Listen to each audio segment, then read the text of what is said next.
evening and welcome to HotHouse Meets Havana. I'm Marguerite Horberg and one of the producers of this event and founder of the Cultural Center HotHouse, which is now celebrating our 34th anniversary this year.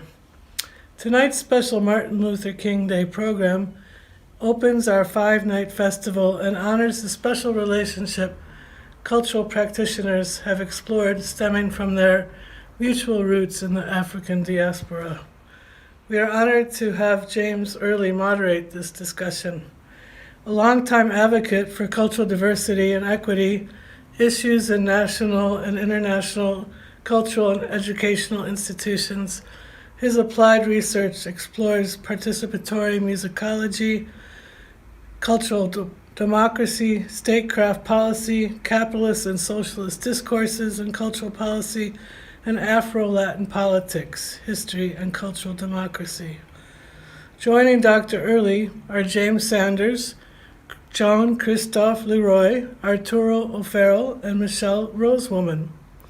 Throughout this program, we will be inserting their brief bios in the chat and linking the full program on our website, hothouse.net. We invite you to find out more about these amazing artists and additionally support their work by visiting their website. Opening the program will be a version of James Weldon Johnson's Lift Every Voice, sung today by the duo Shaza, Shanta Narula, and Zara Baker. We hope you will join us this coming Thursday through Sunday for the rest of the festival. Tickets and more information is on our website. From all of us in Chicago, we hope you will enjoy the show, and mucho abrazos.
My name is Shanta.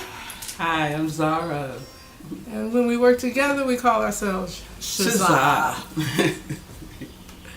We're really excited, really thankful to be participating in this evening concert sponsored by HotHouse Global. Yay! The HotHouse as an institution has been in our lives for a long, long time. Yeah.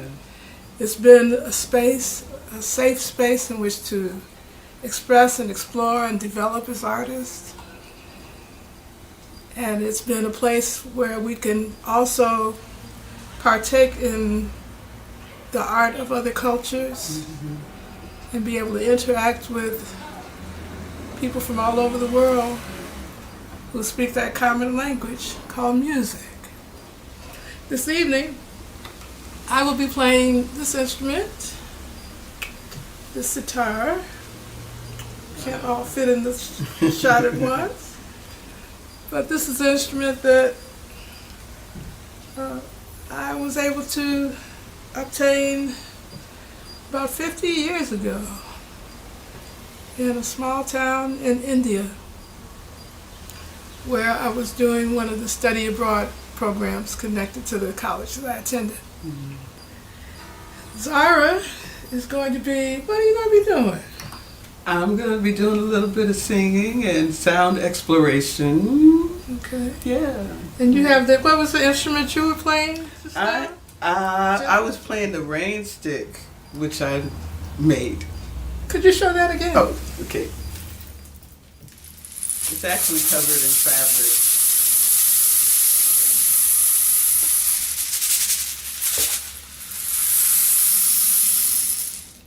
And I think I filled it with rice. So that's like a PCV pipe or something? It's actually like plastic poster. Oh, okay. Yeah. All right. So we're going to mix it up some. We'll be playing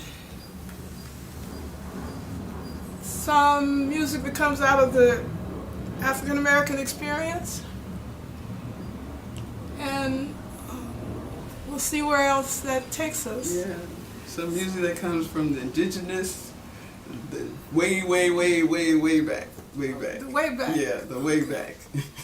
Playing from the way back and the right now. Right. And the might be. I like that.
slaughtered,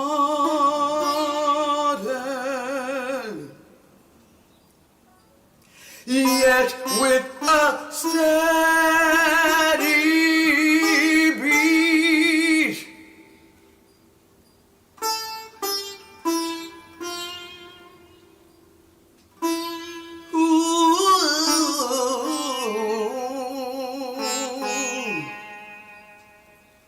till now we stand at last.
Hola, Cuba.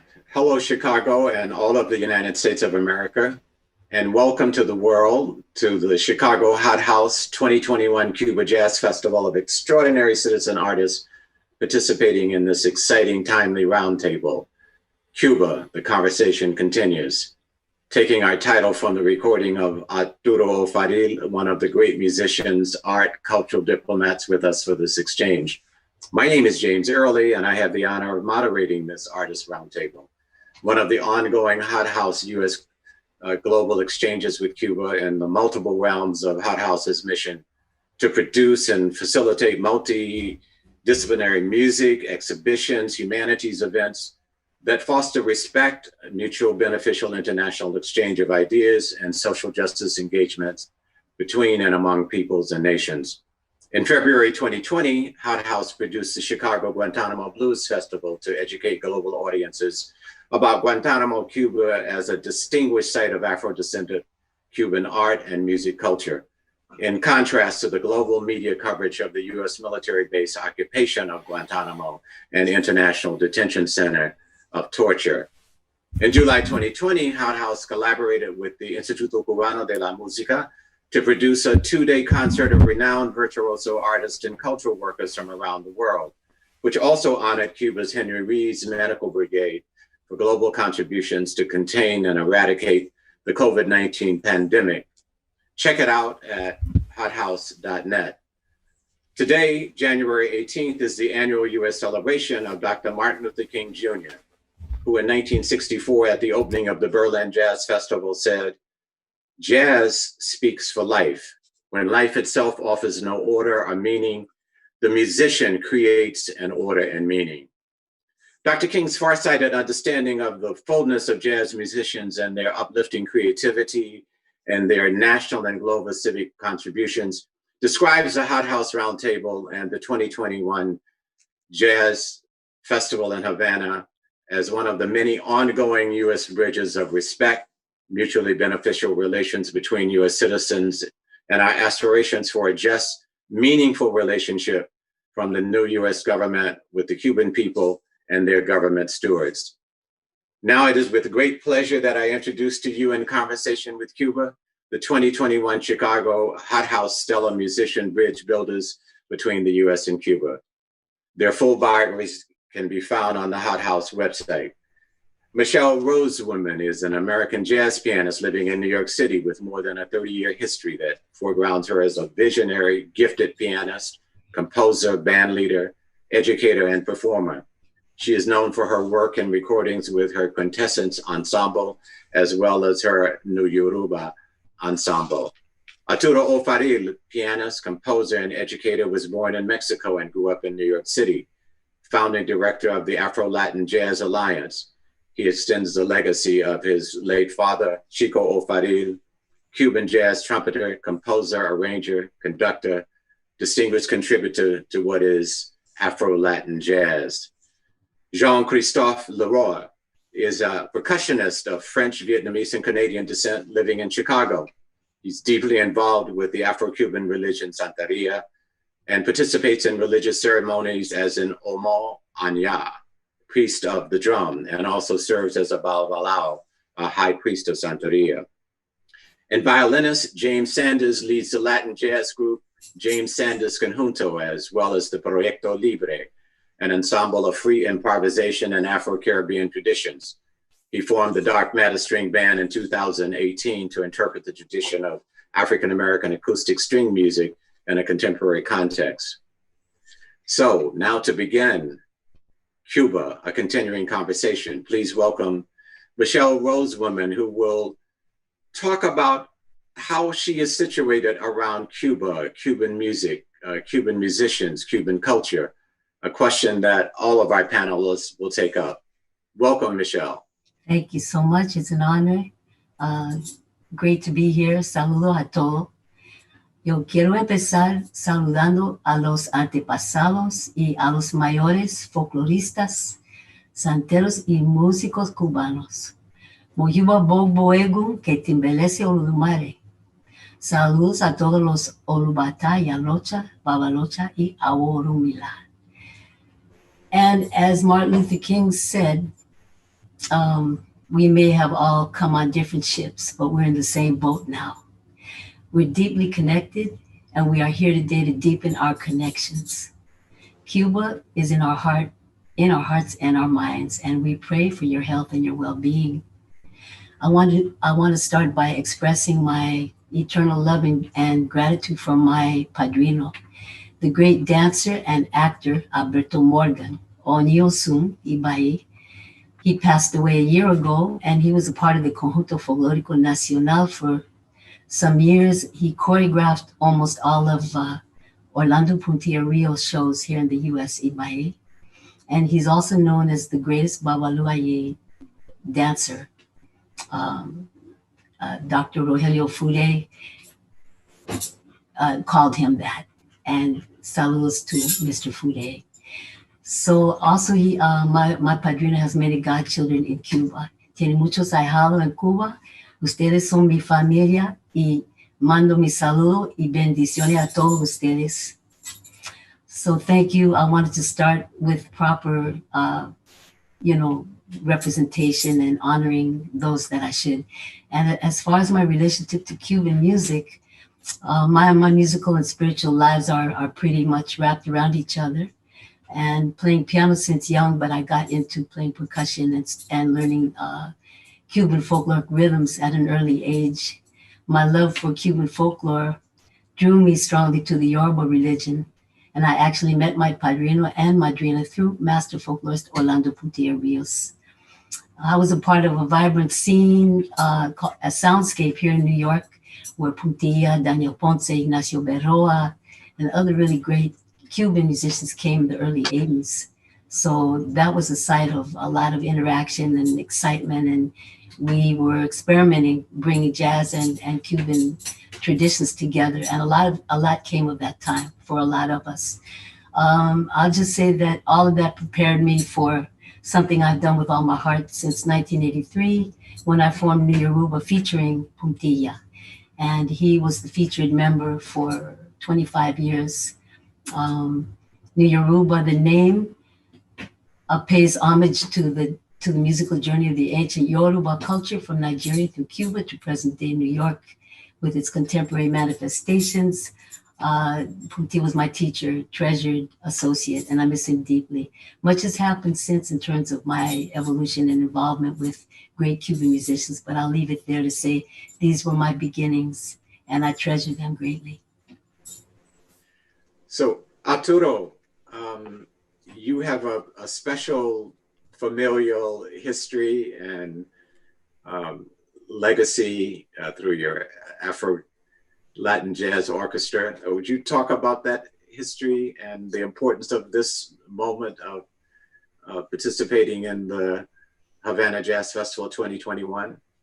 Of course I will. It's funny that Michelle began with paying homage to the ancestors. My mother transitioned 3 years ago, and this very day, and I also want to acknowledge my father, Chico Farrell, who transitioned 20 years ago, and the real legacy of my padrino, Marcos Antonio Fernandez, and the people in my family in Cuba. And every time I think about you guys, I might start crying.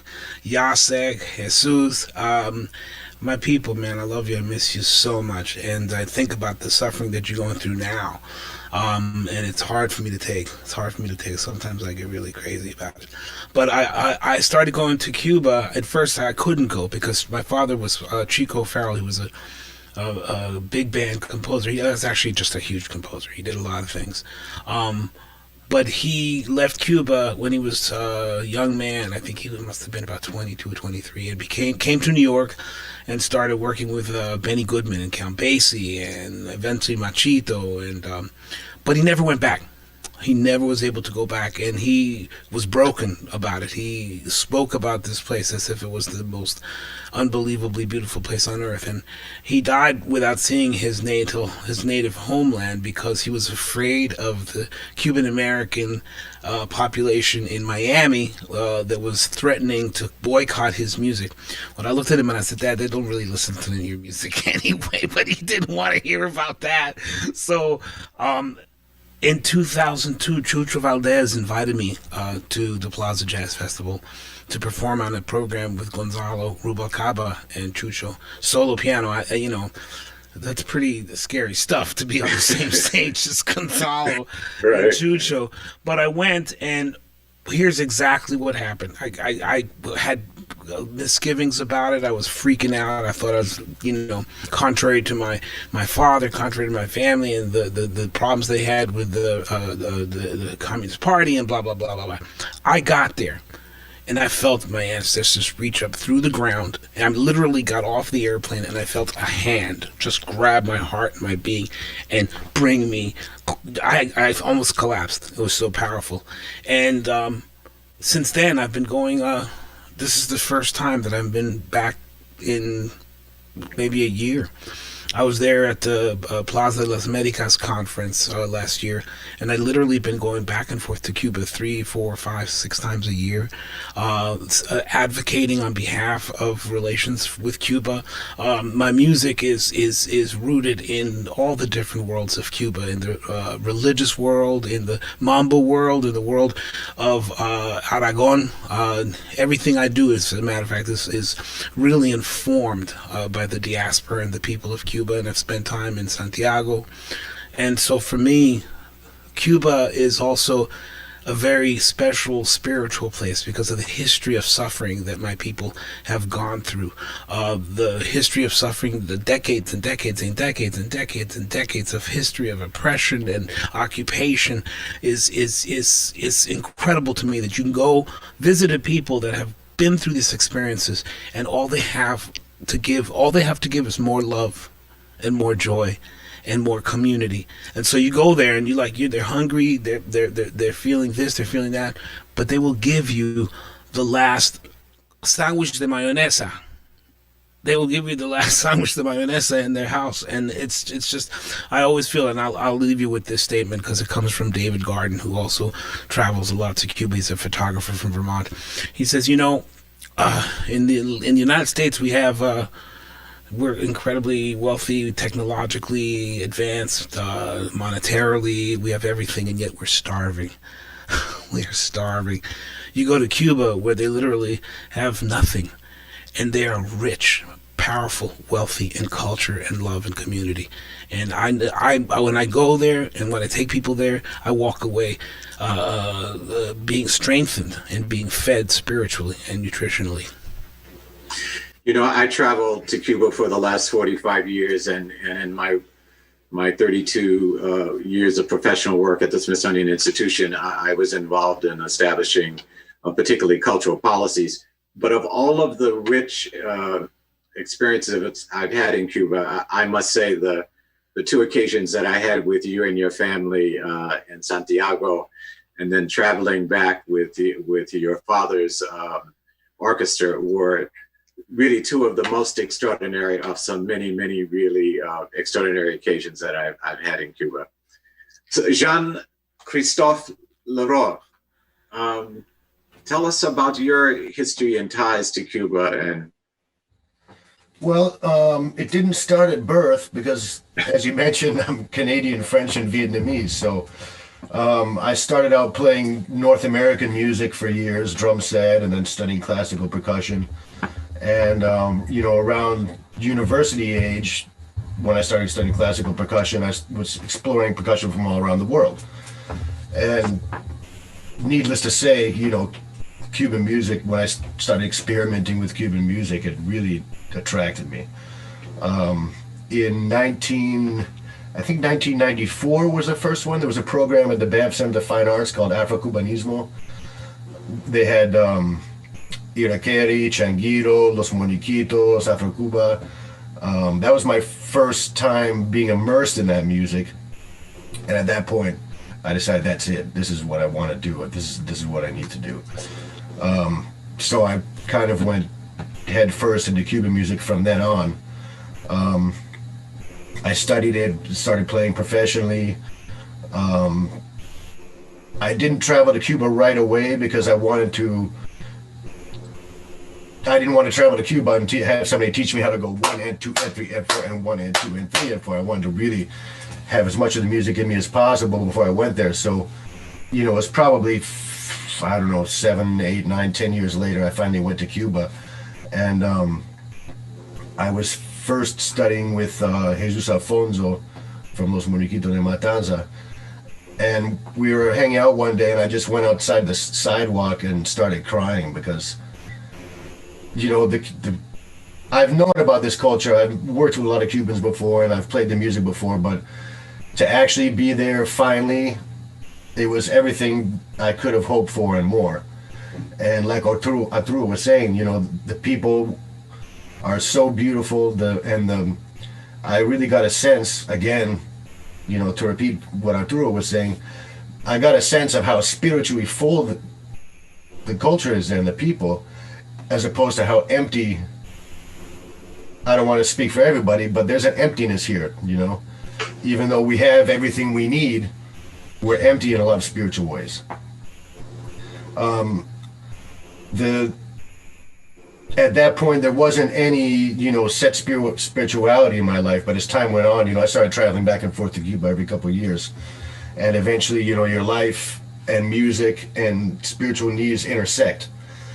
I was watching a band called Climax, Gerardo Piloto, and I really was attracted to the way the conguero played, Jesus Guille Lopez. So this is years ago, and I said, hey, Guille, can I come over to your house one day and hang out and, maybe learn some things from you? So I go there, and again, to refer to what Arturo was saying, they gave me the last food in the house. They fed me lunch, we hung out. Next thing I know, it's a week later, and I'm still out there in Juanelo. I didn't even go back to my place to stay. I was still out there a week later. From then on, every time I go to Cuba, I go straight to either straight to Jesus Alfonso's house until he passed away, Babetonu. And Guille, the conguero for Climax, he ended up becoming, first his wife, Barbara Mesa Lopez, Omiya Mea, Omiya Checonata, became my marina in Santo. So I made Santo with her, and then eventually Guille is a Babalao, he became my padrino in Ifa, or Baracana. That would have been about 6 years ago, and it's like a second home to me now. I'm not Cuban, but I love the culture, and I love the music, and I love to try and share it with people and do what I can, I guess that's about all I have to say. James Sanders, tell us about your historical tie. What brought you into contact with Cuban musicians, Cuban culture? Bueno, mi mamá era dominicana. My mother was Dominicana, and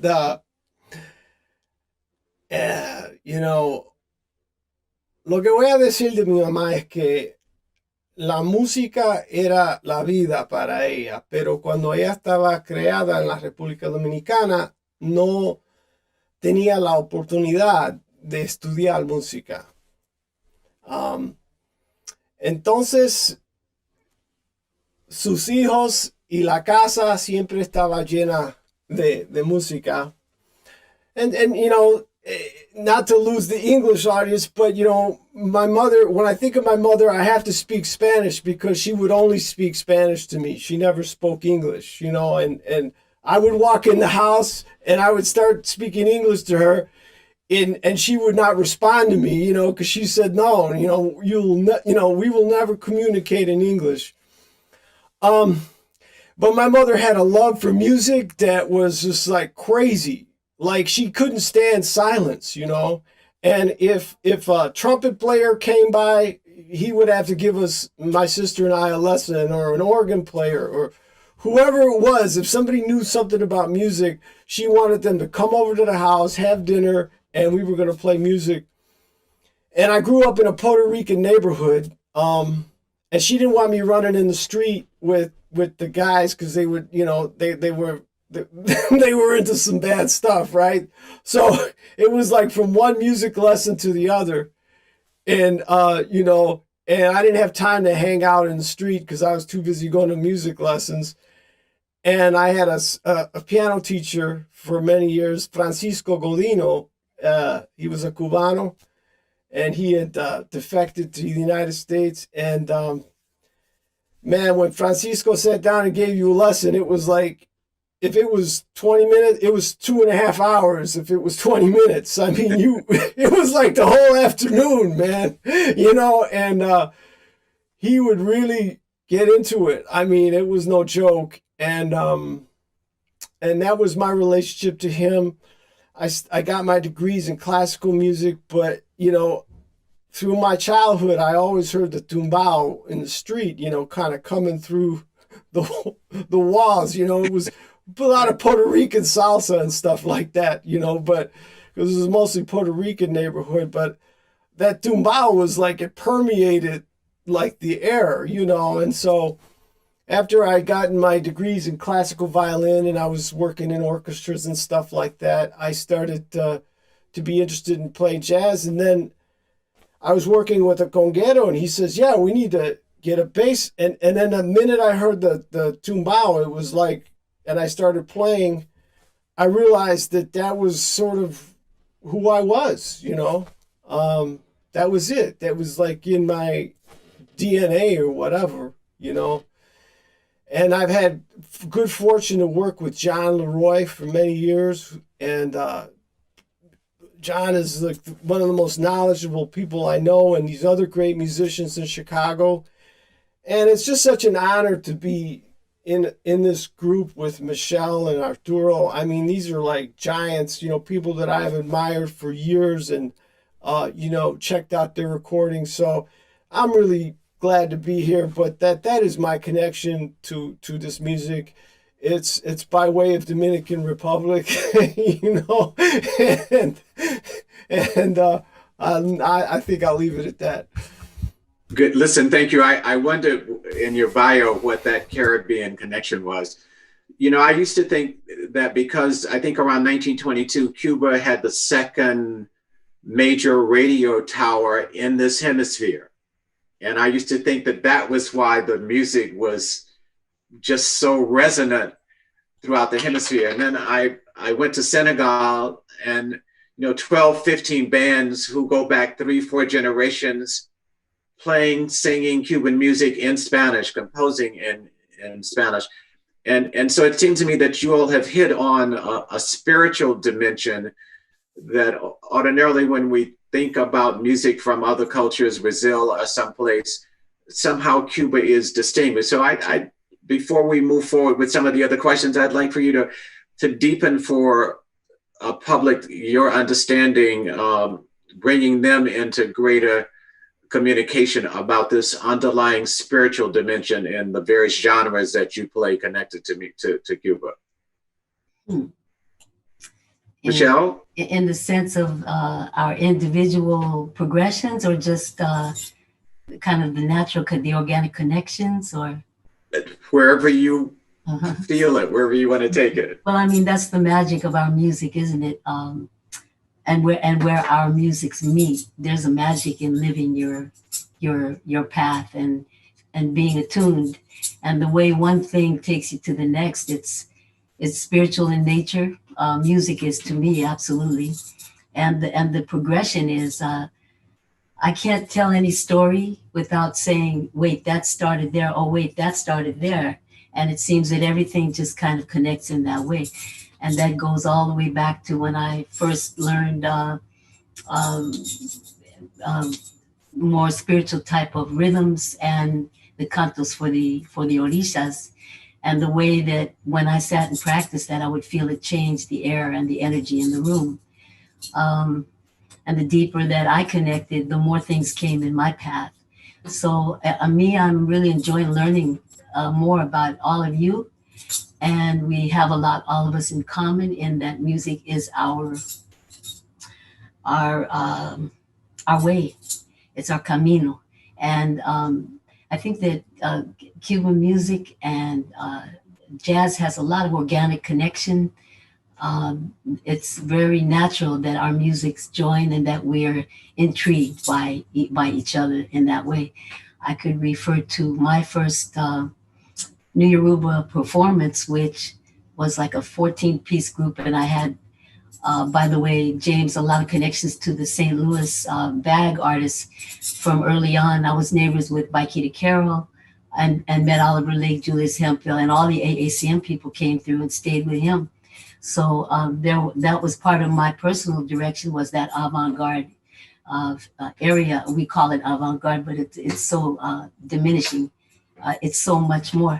I was rooted in tradition. But these things all came together in this band the first time we played. And I remember the horn players being just in awe of the folklorists, Puntilla being at the helm, and then the folklorists being in awe of the horn players. And I was going to say halftime. Intermission was like halftime at a game. Everybody was like hugging, and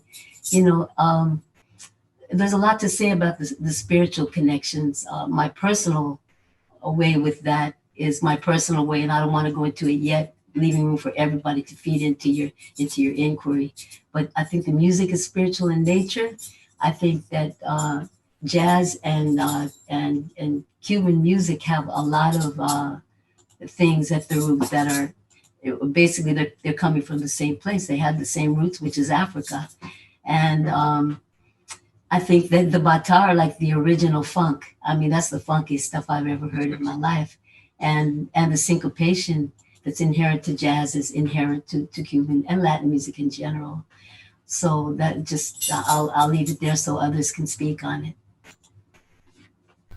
That's true what you're saying, Michelle, because it has actually been opined, it's been written about that that all of the rhythms and that we frequently think of as funk and salsa and jazz, and all of these rhythms are rooted in religious rhythms from Africa. And so it's I like to think of there being kind of an African rhythmic seed that is implanted in all those styles, and funk and jazz and Latin. And I think it all comes from a very specific set of rhythms that are found in the west coast of Africa and in northern Africa, the Chabi in Morocco. Those are all things that come together, and somehow they plant in the United States and in the New World, in Latin and South America and the Caribbean, and become candomble, they become joropo, they become son jarocho, but they come from the same place. And in some places they become jazz, in other places they become guaguancó, and yet still in other places it becomes Venezuelan, Afro-Peruvian, Afro-Andean, Afro-Colombian music. But these places all have their roots in the same focused areas of Africa where religious ritual predominated all musical expression. And so I'm not the first person to make the observation. I think there's a book called Secular Devotion, which opinions that all the musics that we love, all the popular contemporary musics of Western culture, really are rooted in religious ritual. So the next time you listen to somebody freestyling to some rap, be aware of where it comes from, because it's very much a religious transference of spirituality that takes place. And you know, this is not to say that European Western classical music, however that is defined, isn't also part of a magical strain of things that we all grow up and love. We all play the piano and the violin and the very Western European traditions. But somehow when these traditions collide with this African seed, with this African rhythmic code, it becomes something new and different and wonderful. And I think that that's why I think all the music that we play, all the music that all of you play, and all the music that I love and listen to has a deeply, deeply spiritual dimension. And so I think that kind of talks to the larger, not individual sense of spirituality, but to the fact that this spirituality, this African spirituality, permeates everything that we do. Amen. And then in terms of Cuba, I mean, we've got Brazil, you know, the largest African descendant population outside of Nigeria, but there's something that emanates from Cuba and has a particular historical connection to New York City and migration patterns. So would you talk more about that? Because it seems to emanate from your connection to people in communities, not in the first instance to formal institutions. Can I backtrack for just 1 second about the Please. spirituality? I wanted to get my 2 cents in, you know. I mean, I believe that all music is spiritual in some sense, you know, because it's vibrations and we're all made of vibrations. So, you know, I don't believe you have to be a santero to play this music. I don't believe you have to be religious to play music. I know a lot of musicians who are better than me who aren't religious, you know. But if you're going to study this music, I mean, you can learn all the cantos for the rishas and you can learn all the bata rhythms and you can play them great. But then, like Michelle said, you will have a bit of a deeper connection, or a lot of a deeper connection, if you understand the religion, and even more so if the religion means something to you personally. It'll take it to another level. You know, so I guess what I'm trying to say is you don't need to be religious to play this music. I know a lot of musicians who are spiritual people who aren't subscribed to one religion, but it helps if you are spiritual, and it helps if you're a part of this religion to play this music. It helps you understand it more.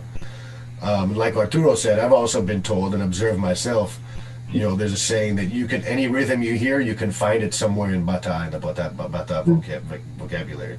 It's in there somewhere, you know. Pick a rhythm, we'll find it in there somewhere. You know, that's my 2 cents on that topic. Thank you.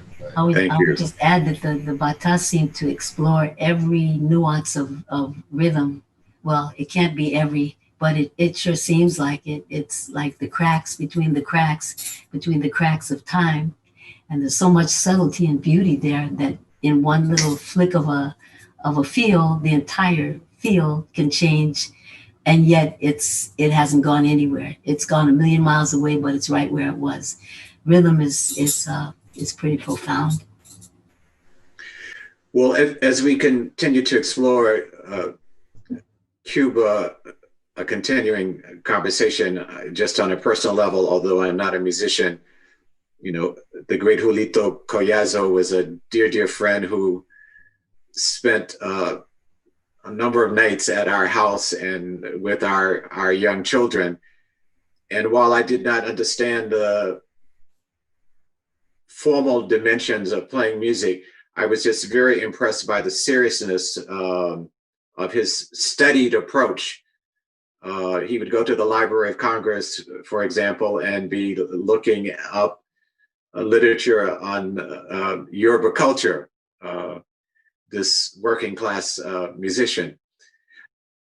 So 2021, the Cuba Jazz Festival. What for you is the significance of this moment doing the concert contributions that you will make to the 2020 Cuba Jazz Festival, Havana Jazz Festival? Well, I guess I can speak for myself. I guess just a little story about this particular performance is that, you know, when this pandemic started and the shutdown started, towards the end of March, I wasn't able to play with the band, and I started writing some music.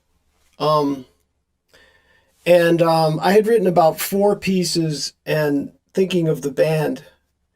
And Marguerite from HotHouse said, well, you know, we're doing this like series.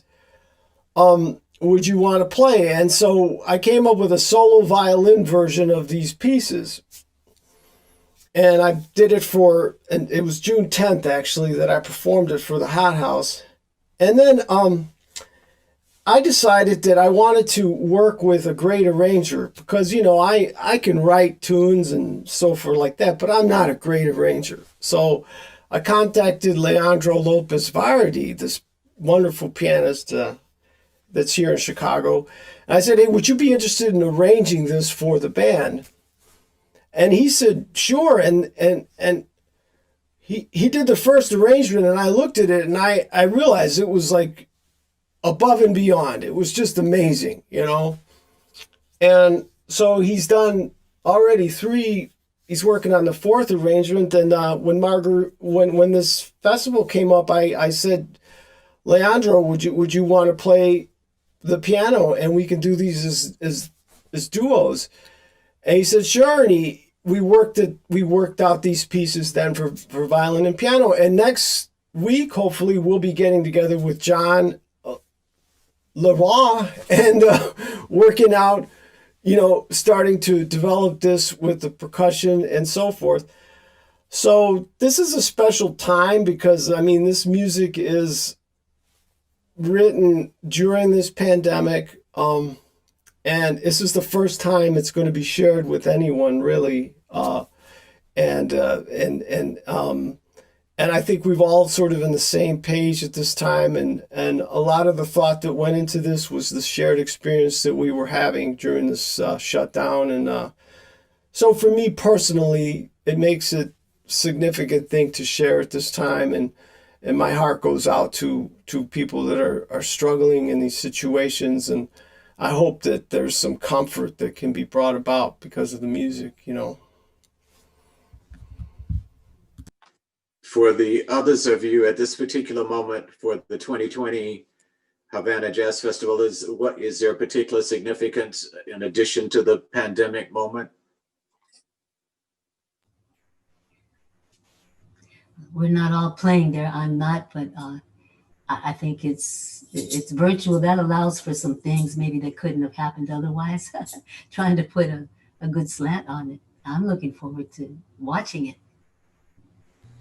Same here. I'm not involved aside from this, but I'm looking forward to hearing it, and I'm glad that it's going through virtually. You know, everybody needs something now, especially in the dead of winter or the dead of quarantine.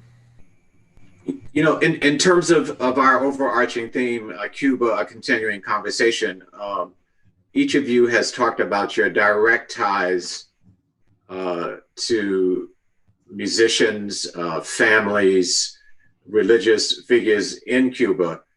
But in the last 25 years or so, there's just been an extraordinary number of Cuban musicians, particularly concentrated around, although not exclusively in New York City, who go back and forth. And I wonder what your interaction with them has been as a part of this continuing conversation with Cuba. It's rather than Cuba being just 90 miles away, sometimes it's literally around the block from you. Well, that's kind of the point, isn't it? It's not just to go to Cuba; it's also to come from Cuba and to go back and forth. I mean, kind of the whole thing is that one of the things that I've always felt very strongly about was this idea that there was a disconnect between jazz and Afro-Cuban music. And so I always felt like what needed to happen and what has begun to happen, and thank God for musicians like David Varelis and so many musicians that are really conversant in so many different worlds. What used to be like that exotic music that they play down there, and where's the downbeat? Oh, and then the musicians down there would be like, oh, jazz, yeah, you guys are the real geniuses, and it just really pissed me off. And so I think that the more that there is an exchange of musicians of American origin and Cuban origin that are traveling back and forth. I had the privilege of taking Rudresh Mahantapa and Michelle Rosewoman down to Cuba and seeing the kinds of response that people have to new information is akin to watching American musicians going down there and hear for the first time. I remember my trumpet player, my lead trumpet player in the Afro-Latin Jazz Orchestra, he went to a rumba in Havana, and he came back and he was in tears. He said, I've never heard music before in my life. And this guy is bad. This guy's super, super bad. He's played with everybody and he's incredible. But he literally said with tears in his eyes, I've never heard music before in my life.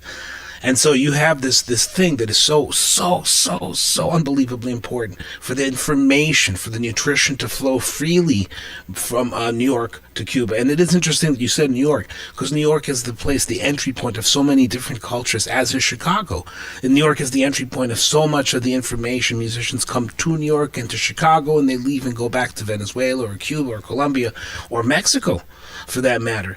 And and to me, it's not complete if you go and you just leave Cuba, but going back and forth. Or if you leave New York and go in Cuba and stay there, you just have to go back and forth and exchange information, germinate ideas, create a fluid transfer that is bi-directional, and this is what you're talking about. Cuban musicians going back, the ones that live in New York. I think it's vitally important. Again, as I said, we're talking about so many great musicians: David Mireles, Junior, and Giovanni Terry. I had the privilege of meeting Don Terry a bunch of times, and wow, whoa. Yeah. Whoa. I mean, this is where Junior and Giovanni get their modern information from. This is where they get their pointillism and their avant-gardisms, is from their roots connecting directly to Don Terry. So, to me, this is exactly what you're saying is of huge importance. Let's open those channels of communication. Please, Joe Biden. Please, Joe Biden. Please. Yeah, I'd like to say that it is really, it's all of it is so important, because the influx in although it was in the context, it was the influx in the early 80s, to any of us that were already immersed in Cuban music, we knew that was going to change the face of the music once and for all. And, unquestionably, it took time for others to believe me. When I said, oh boy, things are about to change. And they really did, little by little. I think that the back and forth is an amazing thing, and I've had wonderful collaborations with Junior, with Yosvani, with Roman Filiu, and one of my most important, Roman Diaz, and this can't go by without me speaking further about our collaborations, which I'll do later. But what's so interesting to me is the musicians out of Santiago and Camagüey that seem to have, a sentiment that must come with whatever's in the water there, because there's this amazing connection with the bag artists and the AACM artists and the more free-form modernist approach to the music. It's like they live it, they are that naturally.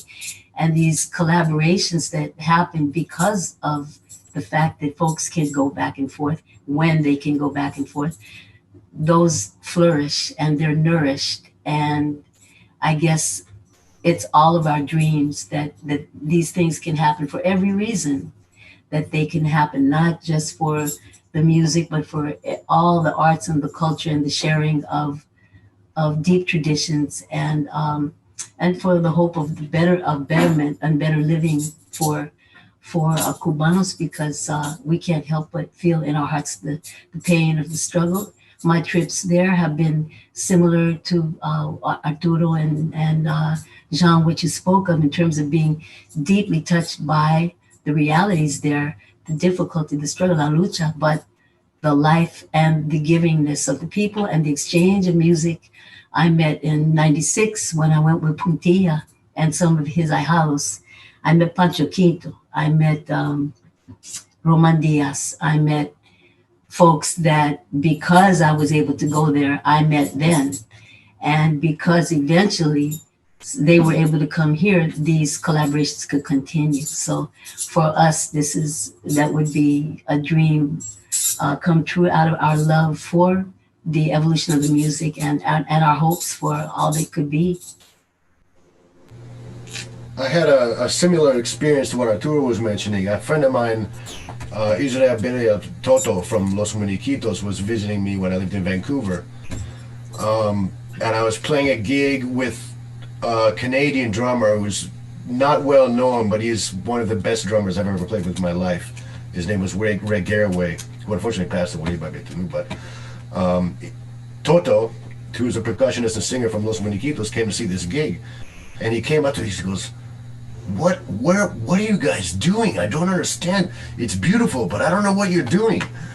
You know, which we think, how could you not know what we're doing? You know what I mean? You could do all this. So I said, just sit down with Ray, my drummer friend, play my percussion, you know, play with Ray. And of course, right away it worked. It was some of the most beautiful music I've heard in years, you know. And of course, Ray was asking about Toto, the Cuban percussionist. What is he doing? I don't understand it, but it's beautiful and it works. I don't know what's going on. And this just speaks to what Arturo was saying. We need to do more of that. We need to have more, you know, not just traveling back and forth to, not just Cubans coming here to perform Cuban music and go home, or us going there to perform jazz or study Cuban music and go home. It's got to be more traveling as like a guest artist with a group, or this guy goes as a guest artist with this group, and more interaction. You know, it's funny. Even inter-island, like two years ago, I was performing at the first edition of the Jazz Plaza Santiago, and somehow we concocted this thing where we got Los Muñequitos playing with La Conga de los Hoyos, and it was the first time they'd ever done that. It was I couldn't believe it. I was freaked out. It was the first time in the history of these incredible bands that they played together. And so, I mean, even just from one end of the island to the other, there's such a need for exchange of information and cross-pollination of ideas and that spiritual connection that is at the root of all Cuban music. Yeah, there's people, and when I would travel back and forth from Matanzas to Havana, there's people who would say, you know, you've seen more of Cuba than me. You know, people just don't have that opportunity. Or even within Havana, I've been to, we went to a thing to celebrate Pancho Quinto's passing. And so all, you know, all different rumberos all came together for this. And it's a very rare event for these guys to meet up. Even the workshops that happen in Banff, the Banff Center for Fine Arts, Afrocubanismo, where you had Los Muñequitos and Matanzas, Afro Cuba from Havana, Irakeri, Changuito, all on one campus for 10 days. That never happens, you know. So it was like a giant Cuban party every night. They're all playing together and mixing, and that never happens in Cuba. You know, it's more. James was mentioning when we had our preliminary meeting how it's kind of about the grind. Sometimes we're going to get our work done, and that exists in Cuba too. You know, I mean, they just got to do what they got to do, and you can't really afford to take a recreational trip across the city just to jam with a friend. I mean, you know, there's other priorities. You know, I'm thinking about the Martin Luther King quote that I came across of his 1964 opening speech at the Berlin Jazz Festival, when he says, "Musicians bring order." You know, there is a way in which I think we who are not musicians think about the diversionary elevation, the good feeling, but you all have brought a deep humanities and religious context. But I wonder how you see yourselves as, I know Arturo, I like to refer to him as the musical diplomat of the United States, not just the Latino Cuban-American diplomat vis-a-vis Cuba, but I know he has thought and articulated very strongly a formal orientation of being a whole person as a musician, not just someone who, quote unquote, entertains. And I wonder how you see yourselves in this bilateral relationship between Cuba and the United States, given the limitations against communication, the harshness that has been imposed on importating food to Cuba and the like, in which musicians, along with the rest of the population, suffer from? Well, nothing stops the music. That's for sure. It always finds a way. And I guess that, Cubans that are here have been in a bit of position to help their own in Cuba. Me, it hurts my heart, the realities. But I guess, I won't speak a lot on that myself, other than to say that I hope for change that allows for a real different reality. In terms of how I see myself, because I don't flirt with the traditions, because I take them serious, because I'm involved spiritually, I delve in, I commit myself to going in such a way that I have the knowledge and tools that I need to do what I'm trying to do. And I think the nuance is what's come from our traveling back and forth, our exchange, and more of it, because originally jazz musicians would learn palito or cascara and feel like, I'm playing Cuban percussion. And I think that originally a lot of Cuban drummers would learn the swing pattern and feel like maybe they were playing swing. And little by little, it became apparent that the nuance that comes with time and the more you do it. So as the years pass, people are much more bilingual. There's much more ability to get to the same place at the same level. And so I don't know. I'm not sure, James, if I'm answering your question directly, because when it comes to the political aspects of it, I feel rather lost, because everything depends so much on an administration that we've been at the mercy of so many times, and not to mention us, much less Cuba. So I pray for change that way, because as a musician, as an artist, as a humanitarian, a human, we need that. I want that. And I know we all meet there. Someone else probably has more to say about all this. Well, I think the question of cultural diplomacy is really important, because one has to ask what cultural diplomacy is. One has to ask whether you go to a people's and display your wares, or think about how rare and exotic their wares are. And there's kind of an exoticization of product on both sides that I think is really problematic. I do delve into politics and very often speak out against our politics and against theirs. It's inevitable that we have to be clear about it. Without saying a word, you're political. Just by setting foot in Cuba, you've made a statement. Just by playing Cuban music, you've made a statement. But the question I think that Michelle has so aptly raised is how much do you care? How authentic do you want to be about really assessing that culture and knowing it and paying respect to it? Because when you go down there and play just whatever you're going to play, you're not really absorbing, you're not really learning, you're not really paying respect. So cultural diplomacy is about establishing relations on equal footing. That's the part that's difficult. That's the part that politics will not allow us to do.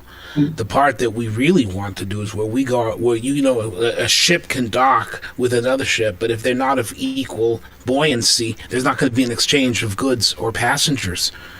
And so it's a real problem. It's a real problem, because we need to understand that when you go to a place like Cuba and you say thank you, you say, yes, I understand, I'm listening, I'm here, teach me. It's a lot different than when you go and say, let me teach you, let me show you how to swing, let me show you how to play.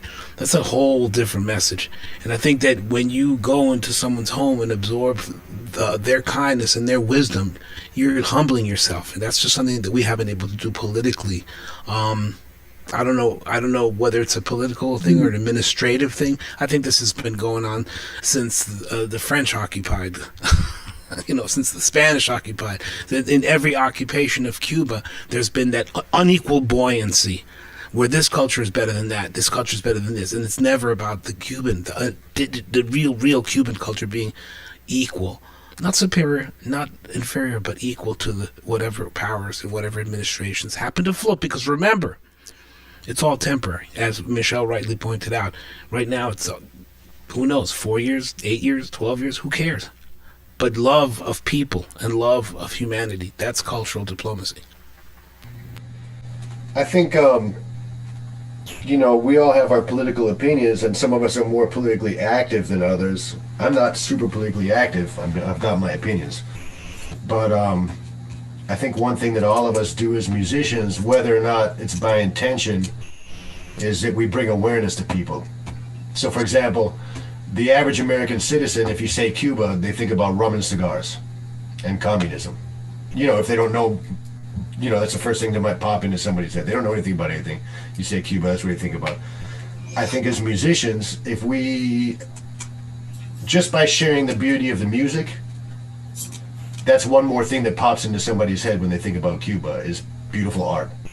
And then if you're working with students and you're educating, then you're teaching them, the depth of this art and why is it beautiful? Why do we like these melodies? Why do we like these syncopations? And it just adds more weight behind what pops into somebody's head when you say the word Cuba. They don't just think of, poor hungry people in a communist country that have a lot of rum scars. They think about beautiful art. And with beautiful art comes usually beautiful people and beautiful culture for the most part, right? So hopefully it generates at least a little bit of sympathy for what's actually going on. So then for let's say this random student or audience member, after they see a concert or have a class with us, then there's something, there's always a little passing blip in the news about Cuba. They never spend much time on it, but it'll catch their ear and they'll go, yeah, Cuba's got good music, and I had this guest artist who was Cuban percussion, and the people I've met are cool, and that's a little tiny bit we could do,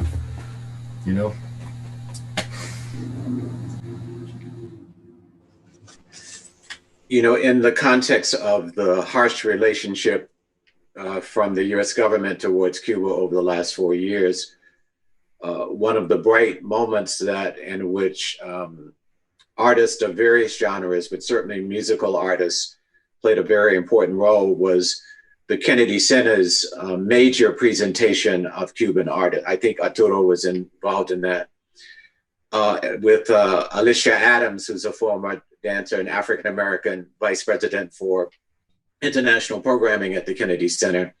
It was an astounding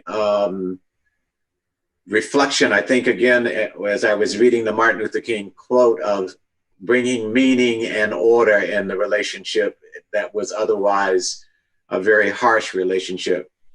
And it was very interesting to me that in July 2019, Danny Glover, the actor, my dear brother with whom I do a lot of work, when we asked to meet with Cuban President Diaz-Canel, the first thing he said to us is the cultural bridge is the best thing going on between our two nations.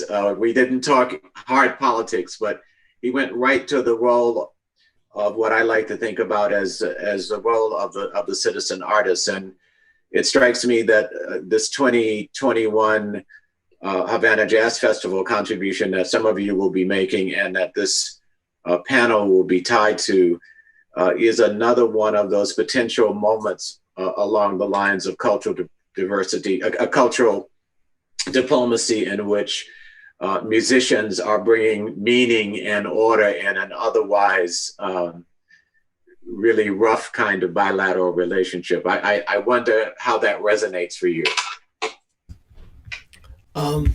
Well, I was just having a conversation the other day, and in Chicago, there was a place called the Velvet Lounge, and Fred Anderson ran the Velvet Lounge for many years, and it was it was a place where people would go to develop their sound, you know, and a lot of people in the ACM performed at the Velvet Lounge, and a lot of people that were in the intuitive music scene developed their approach at the Velvet Lounge, and it was never about commerce at the Velvet Lounge. I mean, many times you would go there and there would just be like 4 people, you know, and it was never about, you know, how many people can we get in here or anything like that.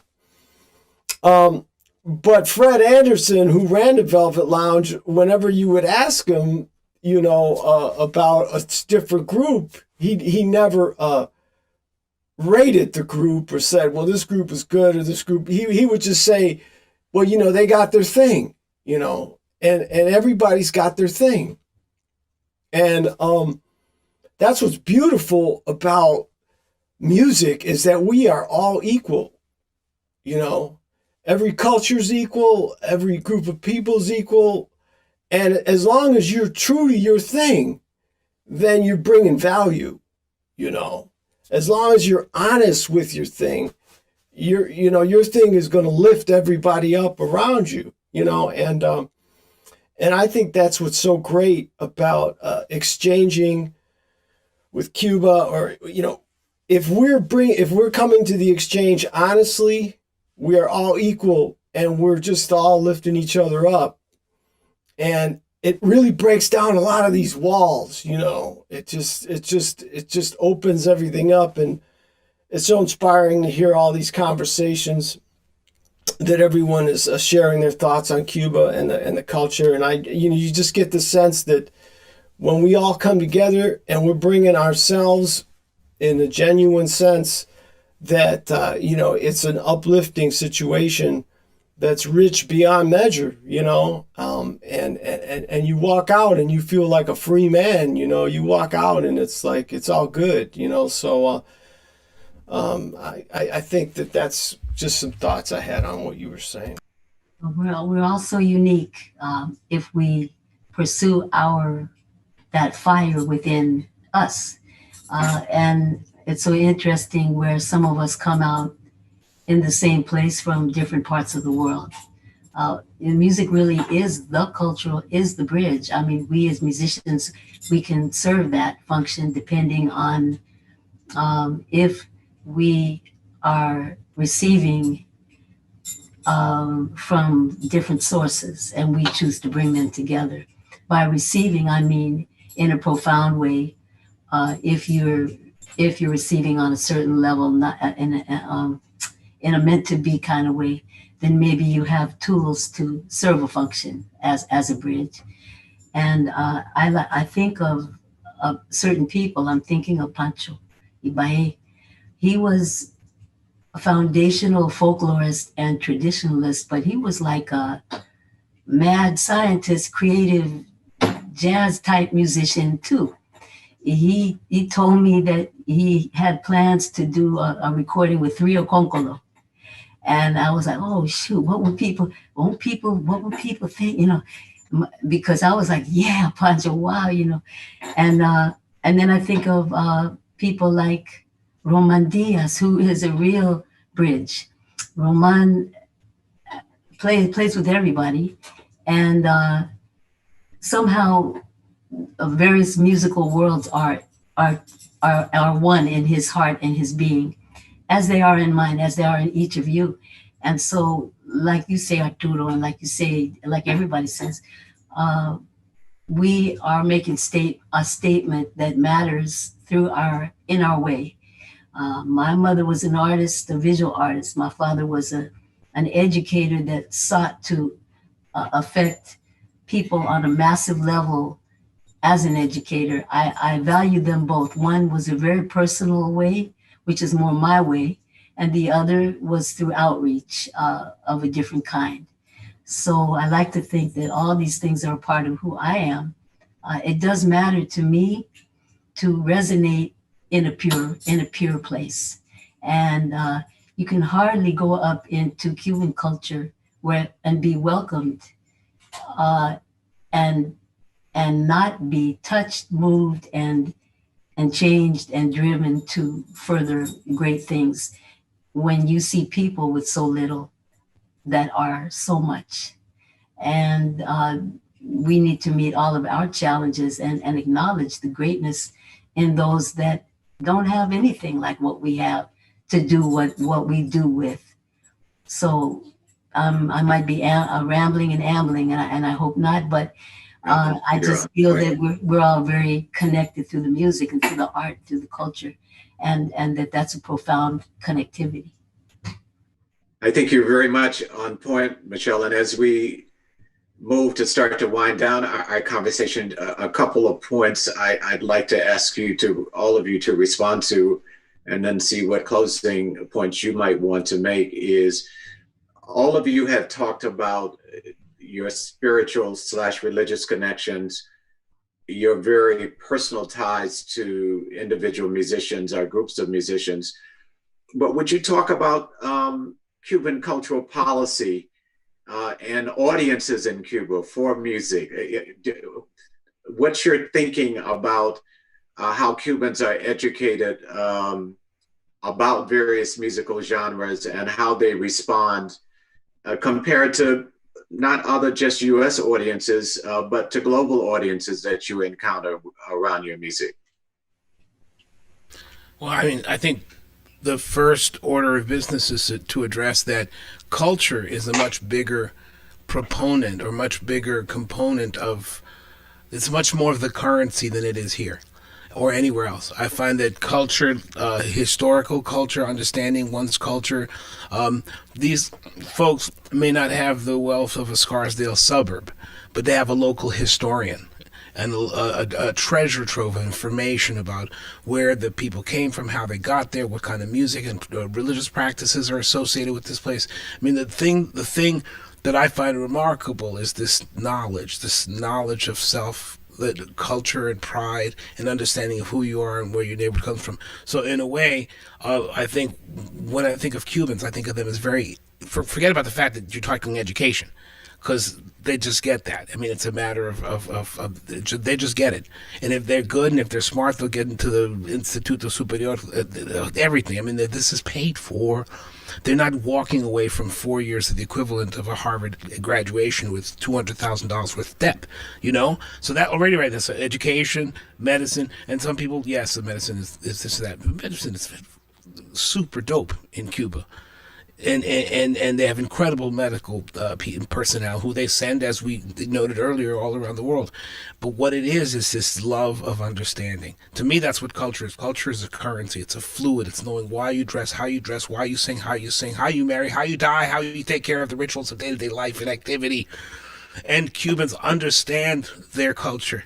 And that's really what makes them super informed, super compassionate, and super just, you know. And of course, the struggles of Cuba, they're part of that culture too. And so they understand in the midst of a great lack that they actually have love of self, love of community, love of block, love of their neighbors. There's not a single house in Cuba where somebody doesn't know everybody's business. It's just life. It's life in a village. It's life in Africa. It's life where it really takes place on the street, and it's lateral. It's not. It's horizontal. It's what life is about, and that's why I think, you know, these people are. That is the currency, is culture. I think there's a connection between, you know, this also goes back to how spiritually full or empty people are. So if you take an example, some people are going to get mad at me about this, and I might even get edited out, but if you take, let's say we take an example like Cuba, Europe, US. Who's got the most money? US. In the middle, Europe. The least, Cuba. Who's got the deepest culture? Cuba. In the middle again, Europe. Shallowest culture here. Sorry. Who's got the best education? For the money. The poorest country. So they've got the best education, the deepest appreciation for art, which comes with having a culture. So it's like this inverse relationship, that gets, so, as far as the audience, like everybody else, I'm basically agreeing with everybody else. I think that the group of people with a deep connection to culture are going to be the best audience for an art form. And it just happens to be, inversely proportionate to money. I'm not going to speculate as to why. That's not really the point of this conversation. But it's true. I will say that they don't have 90,000 channels on their TV right now like we do here. There's that. Let's say a lot taken for granted. A lot. Well, that has certainly been my experience in my years of working in cultural heritage policy at the Smithsonian with Tradiciones Populares, Portadoras de Tradiciones Populares. We were just amazed when our curators and folklorists started working with the Ministry of Culture and with tradition bearers in Cuba of how much they know in the most minutest way about their local communities. I have done research all over Latin America with folklorists and anthropologists and ministers of culture. And as Jean-Christophe has pointed out, the focus, not just from the vantage point of government structures of knowing that, but of people in the communities. This is a part of the conversation. Luis Bocco Salome, who was a bass player who lived in Washington, was considered the father of Latin music in Washington, D.C. Coming to his house and how musicians would come and how everybody knew everybody's uncle, their grandmother, their cousins. This is how they reference. It was always the sociology of the broader community in order to talk about a particular musical date. You would learn all of this, the social history. So there is something in the community transmission of ways of knowing and doing, it seems to me, in Cuba that is also reflected at the level of cultural policy. I'm working on a ballet project involving Cuba, and I've gone to ballet, which is not my field, in Cuba. And I'm just amazed at how ordinary, everyday audiences come and are very attentive, and the same way they are at jazz concerts or at hip hop concerts and the like. Can you talk a little about any of the projects, exchange projects that you all are involved in at the moment? Yeah, I mean, I'm sorry, but you said something so important. I can't let it slip.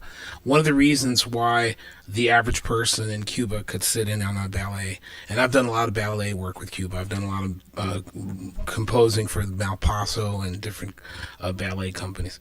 One of the reasons is because they don't clothe the arts in elitism.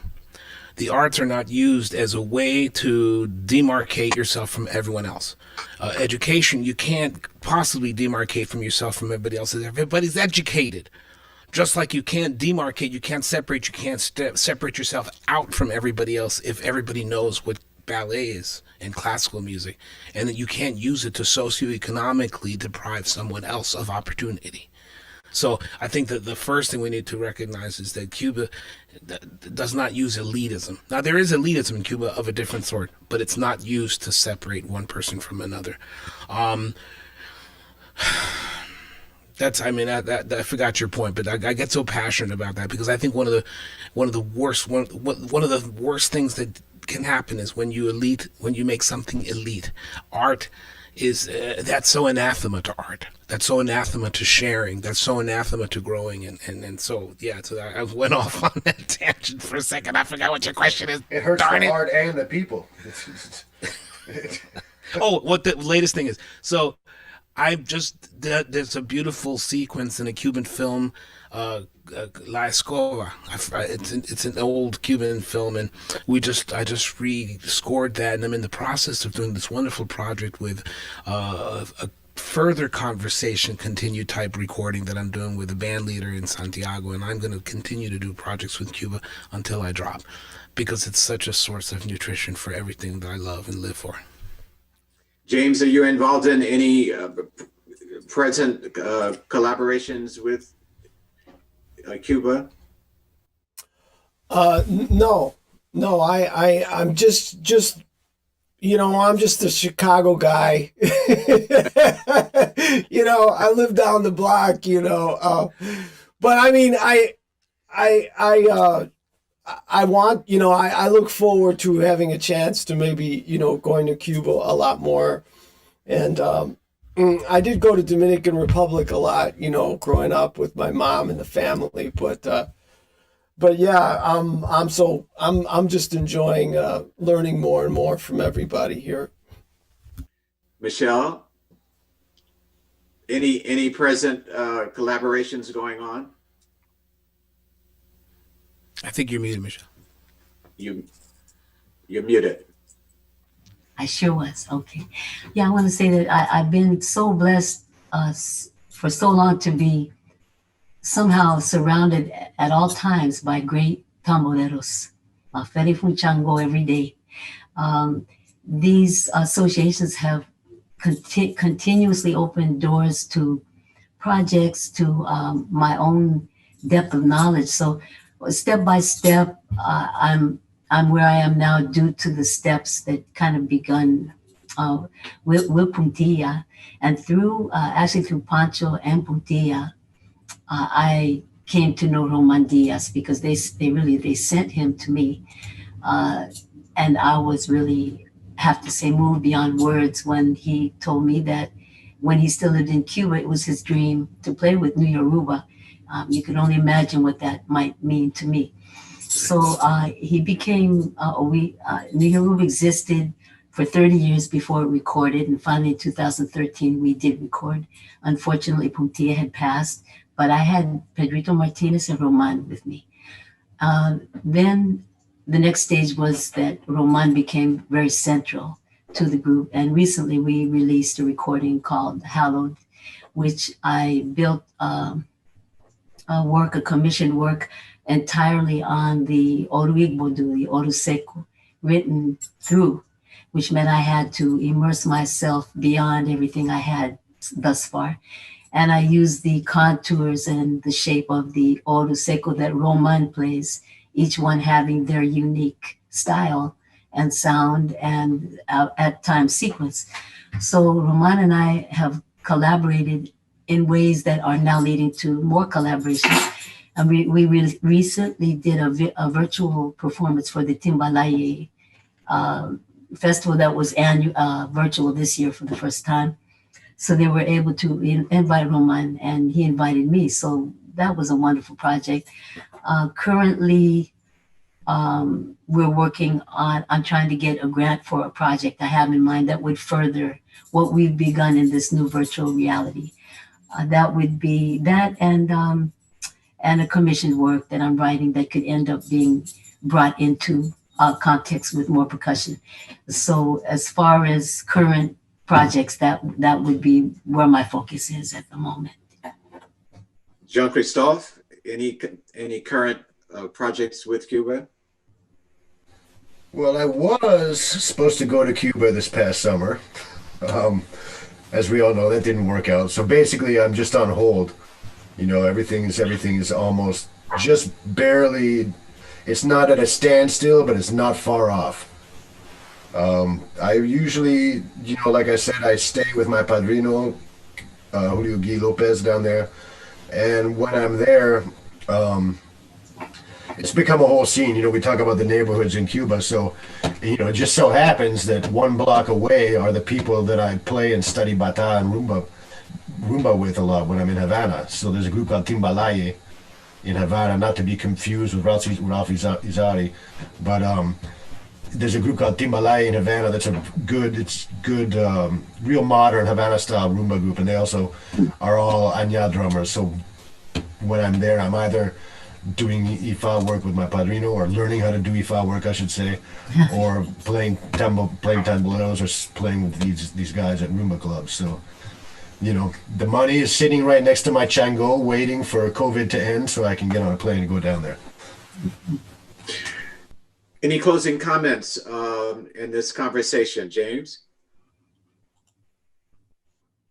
I wasn't raising my hand or anything, but yeah, it's just great to be a part of this, like I stated earlier, and And thank you for moderating this discussion so beautifully today, James. And it's a great pleasure to be a part of this with everyone on the panel. Thank you.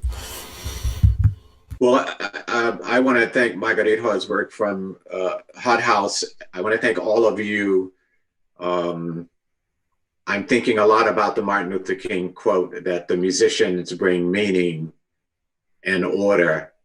And I think all of your comments about your particular experiences, your views about community, about humanity and spirituality, is a part of the ongoing conversation that we now need to bring forth to our governments on both sides, because you as the musicians are bringing not only uplift and joy and humanistic projections, but you're also building those bridges that we need to cross. So I want to thank all of you for Cuba. The conversation continues. Thank you. Thank Thank you, James.